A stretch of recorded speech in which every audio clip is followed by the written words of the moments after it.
வணக்கம் நண்பர்களே, முக்கிய செய்திகளை இந்த பதிவில் பார்க்க போகிறோம். குஜராத்தில் மாநில அரசாங்கம் பொது சிவில் சட்டத்தை கொண்டு வந்திருக்காங்க. சட்டப்பேரவையில் தீர்மானம் வெற்றிகரமாக நிறைவேற்றப்பட்டிருக்கு. 7 மணி நேர விவாதத்துக்கு பிறகு நிறைவேற்றப்பட்டிருக்கு. இது ஒன்று. ரெண்டாவது என்ன பார்க்க போகிறோன்னா, பிரதமர் மோடிக்கு வந்த ஃபோன் கால் அப்படிங்கிறது ரெண்டாவது செய்தி. அமெரிக்காவுடைய அதிபர் ட்ரம்ப் பிரதமர் மோடிக்கு ஃபோன் பண்ணி வெஸ்ட் ஏஷியாவில் நடக்கக்கூடிய இஷ்யூஸ் பற்றி ஆலோசனை நடத்தியிருக்காரு.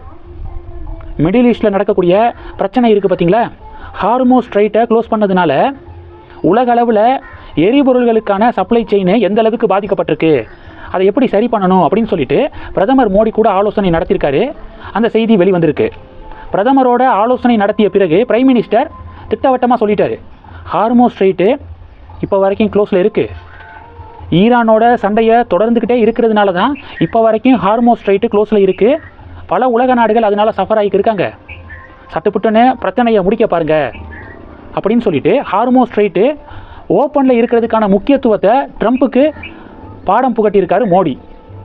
பிரதமர் மோடியுடனான தொலைபேசி கான்வர்சேஷனுக்கு அப்புறம் ட்ரம்ப்பு அவருடைய சமூக வலைதளத்தில் ஒரு அறிவிப்பை வெளியிட்டிருக்காரு.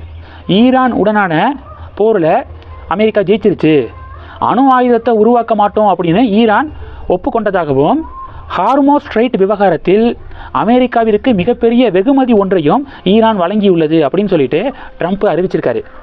போகிற போக்க பார்த்தா சண்டை முடிவுக்கு வரும்னு நினைக்கிறேன். பொறுத்திருந்து பார்க்கலாம். இது 2.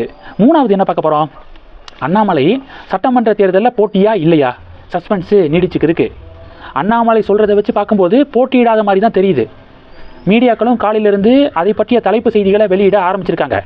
தொகுதி பங்கீடை பொறுத்த வரைக்கும் கோவையில் ஒரே ஒரு தொகுதி மட்டும்தான் பாஜகவுக்கு ஒதுக்கப்பட்டிருக்கு. அண்ணாமலை போட்டியிடுவார் அப்படின்னு எதிர்பார்த்த சிங்காநல்லூர், கவுண்டம்பாளையம் ஒதுக்கப்படலை பாஜகவுக்கு. இந்த டாட்டெல்லாம் கனெக்ட் பண்ணி பார்க்கும்போது அண்ணாமலை போட்டியிடலையோ, நேற்று செய்தியாளர்கள்ட்ட நான் யாருக்கிட்டையும் சீட்டு கேட்கல அப்படின்னு அண்ணாமலை சொல்லியிருந்தார். 27 தொகுதிகளை பாஜகவுக்கு ஒதுக்குனதில் டெஃபினட்டாக அண்ணாமலைக்கு உடன்பாடு இருக்காது. அதனால தேர்தலை புறக்கணிக்க கூட அண்ணாமலை நினச்சிருக்கலாம். வெயிட் பண்ணி பார்க்கலாங்க. கோவை வடக்கு தொகுதி பிஜேபிக்கு ஒதுக்கப்பட்டிருக்கு. அதில் யார் போட்டி அப்படிங்கிற இந்த சஸ்பென்ஸ்க்கெல்லாம் விடை கூடிய விரைவாக கிடைக்கும். முக்கியமாக பார்த்தீங்கன்னா 2 கேட்டகரி பாஜகவில் இதற்கு ஃபீட்பேக் கொடுக்குறாங்க. அண்ணாமலை போட்டியிடாமல் ஒதுங்கிறது நல்லது தான். ஏன்னா இப்போ இருக்கிறது தமிழக பாஜக கிடையாது, திராவிட பாஜக.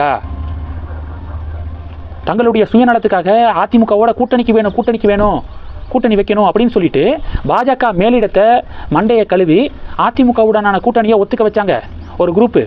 அந்த குரூப்புக்கு தேர்தலில் போட்டியிட சீட்டு கிடச்சிருச்சு. அதுக்காக தான் அவங்க அதிமுகவுடனான கூட்டணியை விரும்பினது. ஆனால் கட்சியுடைய எதிர்காலத்தை கேள்விக்குறியாக்கிட்டாங்க. அண்ணாமலை கஷ்டப்பட்டு உழைச்சி 12% கட்சியை வளர்த்தாரு. ஆனால் 27 தொகுதி ஒதுக்கப்பட்டு ஒரு பெரிய அநியாயம் நடந்திருக்கு. அதனால் தேர்தலை புறக்கணிக்கிறது சரிதான். அண்ணாமலை தேர்தல் முடிவுக்கு பிறகு தக்க பாடம் பாஜகவுக்கு கிடைக்கும். பாஜக மேலிடம் தேர்தல் முடிவுக்கு பிறகாவது புரிஞ்சுக்குவாங்க. இனி திராவிட கட்சிகளோடு மாறி மாறி கூட்டணிக்கு போகக்கூடாது. திராவிட கட்சிகள் எந்த அளவுக்கு முடியுமோ அந்த அளவுக்கு சுயநலமாக தான் யோசிப்பாங்க. தான் மட்டும்தான் இருக்கணும், கூட்டணி கட்சிகள் வளரக்கூடாது அப்படிங்கிறதுல அப்படி சிந்திக்கக்கூடியவங்க திராவிட கட்சிகள்.